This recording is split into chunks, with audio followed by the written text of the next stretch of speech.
Clay Trader, and this will be a video chart on ticker symbol FRZT. We will take a look at the 30-minute time frame.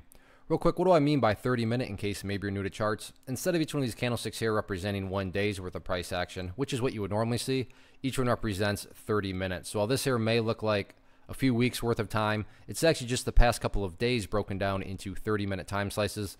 I like to this time frame. I think that's a good job of telling the quote-unquote story of the price, and then makes mapping out levels of support and resistance a bit easier to see. Did this analysis yesterday, so that's where the green line down here is coming from, and certainly want to get things updated here as it was another eventful day and a very nice afternoon for the bulls. Nice morning. I mean, again, each of these represents 30 minutes, so you can see the opening 30 minutes. Bulls came roaring out of the gates, and then a little bit of a pullback here happened, but that was pretty much all she wrote as far as the bears are concerned, because the bulls spent the remainder of the day, heading back upwards. Didn't quite hit the highs, but still overall good solid day, and certainly some updates here need to be made. First update is just adding in a couple levels of support, and I'm going to use this line down here. Sure, 0027 still pertains to the chart, but from a presentation standpoint and not wanting to cause clutter and confusion with a million lines everywhere, I want to try to keep this as clean as possible. So yeah, that level still does pertain, it's just not relevant at this point in time. The ideal level of support going into next week, meaning, hey Clay, what would make this chart look the absolute strongest going forward? If the price can stay up above 006, that would be a great sign of power. Now, if the price falls below it, by no means am I saying the entire chart's ruined or anything like that. But yeah, if the price can manage to stay above it, that would certainly be a great sign of power. But again, just to circle back to what I've been saying for the past couple of videos, because yeah, some people, they just care about, hey Clay, I just want to measure, tell me how I can gauge the health of this overall move. That being right there defined as the move.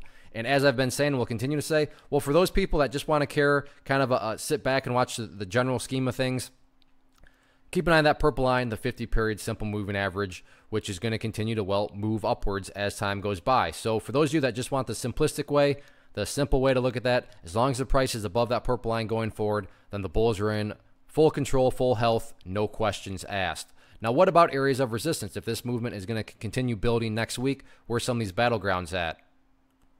Public enemy number one going into next week, definitely right up here at 008. I realize the price got up higher from there, but I think we can all agree the main point of price congestion seems to be right around 008. So, if the price can get a strong volume break of that, not a guarantee, but, I think the price has a great shot then of getting up through 007. But one step at a time, got to get the high volume break of 008.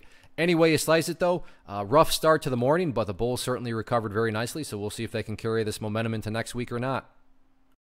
One of the biggest questions that I get is, hey Clay, how do you find the stocks that you trade? So what I've done is put together a free resource guide where I talk about the tools that I use to locate stocks that I find interesting and think may have potential. So if that sounds like something that could add value to you as a trader, then click on the image that is up on the screen right now and I will email you the guide. The guide itself is very short and to the point, and best part, it's completely free. Thanks for watching the video. Let me know if you have any questions.